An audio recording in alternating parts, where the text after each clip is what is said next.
के नेतागण उपस्थित होंगे और उसमें बिहार के सभी हिस्से से हमारे कार्यकर्ता शामिल होंगे। और इस कार्यक्रम जो इसमें कहीं दो राय नहीं कि डॉक्टर भीमराव अम्बेडकर का साहब का जो आदर्श है, विचार है, जो सपना था, उसको धरातल पर उतारने का काम हम सबों के नेता माननीय मुख्यमंत्री नीतीश कुमार जी ने जो किया, कि स्वतंत्र भारत के इतिहास में ऐसा कोई नेता और मुख्यमंत्री कोई अन्य राज्य का नहीं जितना काम हमारे नेता ने किया। सबसे निचले पौधार पर जो समाज, व्यक्ति, दलित, शोषित, बच्चे, जो वैश्विक, उनको भी विकास के मुख्यधारा से जोड़ने का काम हमारे नेता ने किया। भले ही आज महापुरुषों के नाम लेने वाले बहुत सारे राजनीतिक दल के लीडर मिल जाएंगे, लेकिन उसको व्यवहार में लाना, व्यवहारिक रूप में, और उसको उस पर अमल करना, उसको सरजमीन पर उतारना, इस सबकी बस की बात नहीं। हमारे नेता ने जो किया है उसका जोर नहीं।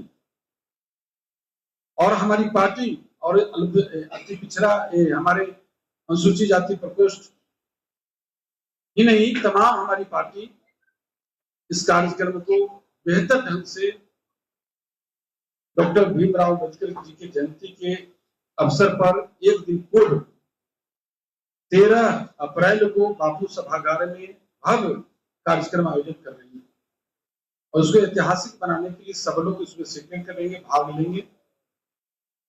और ऊपर से हमारे पार्टी के नेता माननीय अशोक चौधरी जी, माननीय मंत्री, इस कार्यक्रम को देखेंगे उसका, और सब लोग उसमें पार्टी सब बढ़ चढ़ के सभी लोग हिस्सा लेंगे।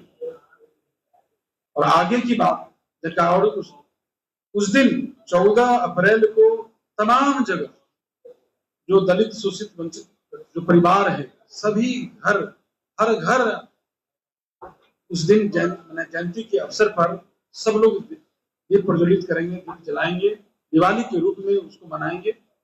हमारे सभी कार्यकर्ता जो हमारे हैं सब लोग इस कार्यक्रम को आयोजन करेंगे और उसके इस विशेष चर्चा के लिए आप लोग को बिलीव करने के लिए हम माननीय मंत्री अशोक चौधरी जी को के अनुसार 13 अप्रैल को बाबा साहब भीमराव अम्बेडकर की जयंती पार्टी पूरी धूमधाम से पटना में मनाने का काम करेगी।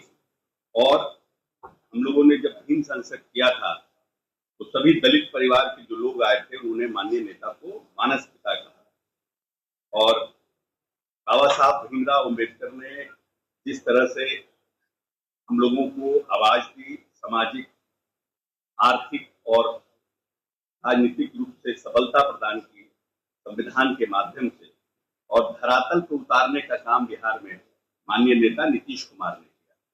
सबसे पहले जब 2005 में आए उन्होंने अनुसूचित जाति जनजाति विभाग का गठन किया।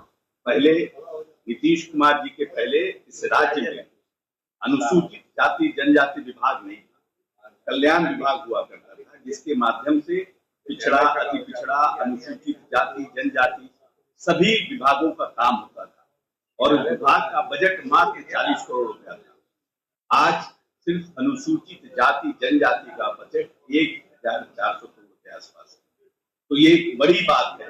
इस प्रदेश में महादलित मिशन का गठन करना, महादलितों के लिए विकास को गति देना, और खास करके 15 अगस्त और 26 जनवरी को समानता की जो लड़ाई बाबा साहब ने लड़ी थी, उसके लिए 15 अगस्त और 26 जनवरी को महादलित टोलों में, चाहे वो प्रदेश का मुख्यमंत्री हो, मंत्री हो, जिलाधिकारी हो, प्रखंड अध्यक्ष हो, उसको मैंडेटरी महादलित टोलों में झंडोत्तोलन करना, ये एक सामाजिक क्रांति का बड़ा निर्णय माननीय नेता का था।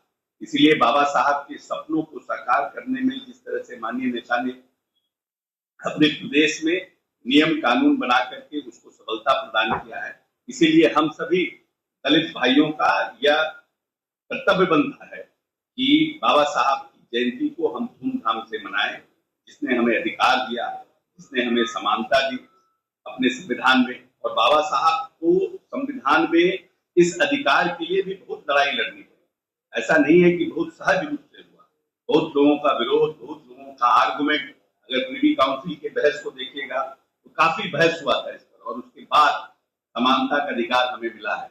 इसीलिए हम सब जो लोग जो नीतीश जी के अनुयायी हैं, जो नीतीश जी के विचारों पर और नीतीश जी की नीति पर चलने का काम करते हैं, ये हम सब की जवाबदेही और जिम्मेवारी है कि बाबा साहब भीमराव अम्बेडकर की जयंती को हम सब धूमधाम से मनाएं।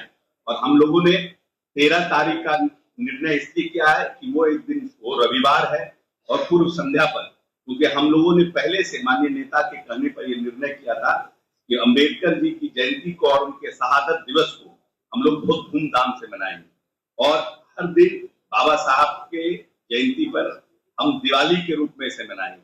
इसीलिए अम्बेडकर वादी लोग जो अम्बेडकर की समानता के अधिकार की लड़ाई के साथ सजग रूप से खड़े हैं, उन सब की ये जवाबदेही बनती है कि हम सब दलित टोलों में उस दिन हर घर में जिसका जितना हैसियत है कम से कम एक दिया जरूर जलाएं, क्योंकि उसी अम्बेडकर जी की सोच से हमारे जीवन में उजाला आया है। और आज माननीय नीतीश कुमार ने अगर उनके सपनों को साकार किया है तो ये अम्बेडकर जी के पद चिन्हों पर चलकर, अम्बेडकर के और गांधी जी के पद चिन्हों पर चलकर किया है। इसीलिए 13 तारीख को पार्टी के निर्देशानुसार हम लोग काफी धूमधाम से इस कार्यक्रम को मनाने का काम करें। बहुत बहुत धन्यवाद।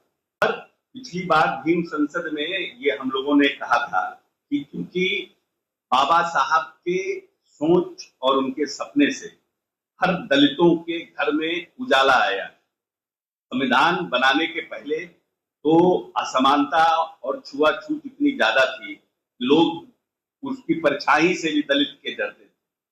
और आज 70-75 बरस बाद माननीय नेता के 20 वर्ष के कार्यक्रम में निश्चित रूप से हमारे यहाँ समानता है, बहुत सी योजनाओं का, और किस तरह से 20 वर्षों में नीतीश जी ने आर्थिक, सामाजिक और राजनीतिक रूप से हमें सबलता प्रदान की है, जिससे हम आगे आ सके। चाहे वो पंचायती राज में आरक्षण हो, चाहे उन्होंने इस प्रदेश में लघु जो हमारा उद्योग है उसके माध्यम से, चाहे परिवहन योजना के माध्यम से, चाहे हमें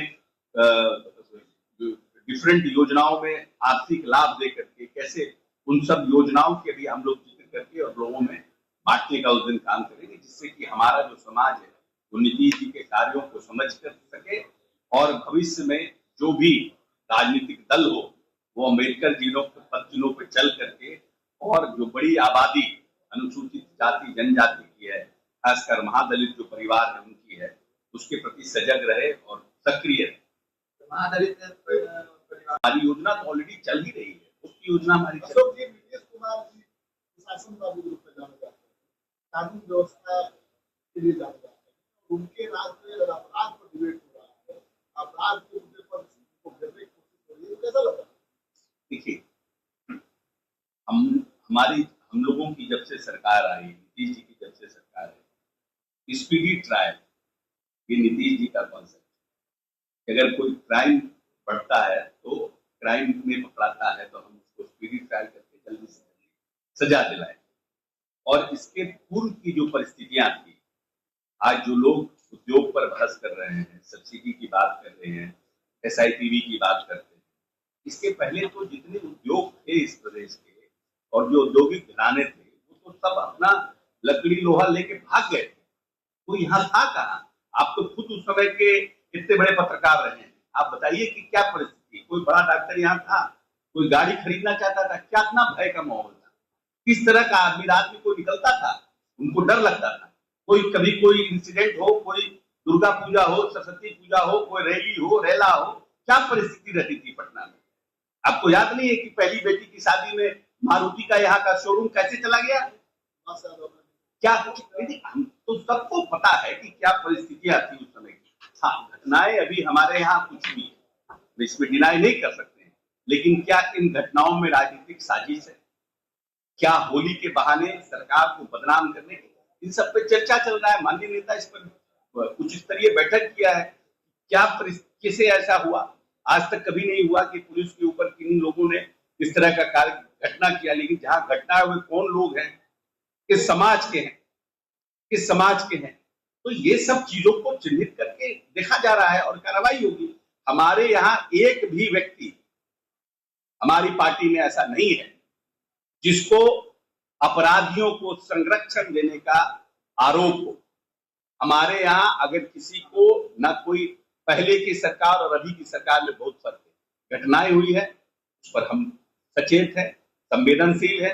मुख्यमंत्री जी ने खुद, ये माननीय मुख्यमंत्री जी का यूएसपी है लॉ एंड ऑर्डर, और घटनाएं हुई है तो उस पर कार्रवाई होगी।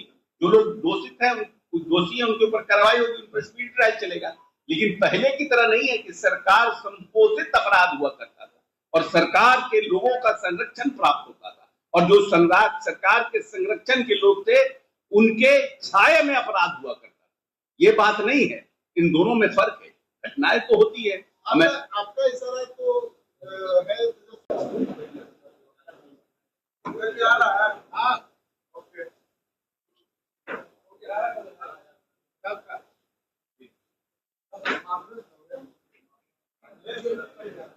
शुरू करें आज की इस प्रेस वार्ता में उपस्थित पार्टी के नेता माननीय मंत्री अशोक चौधरी जी, पार्टी के नेता, हार्दिक अभिनंदन स्वागत करता हूं।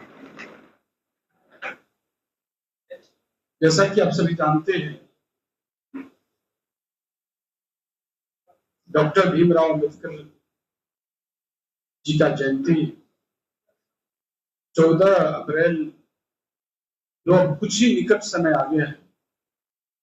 हर वर्ष हमारी पार्टी इस समारोह को, उस अवसर पर उस समारोह का मनाती आ रही है। इस वर्ष भी हमारी पार्टी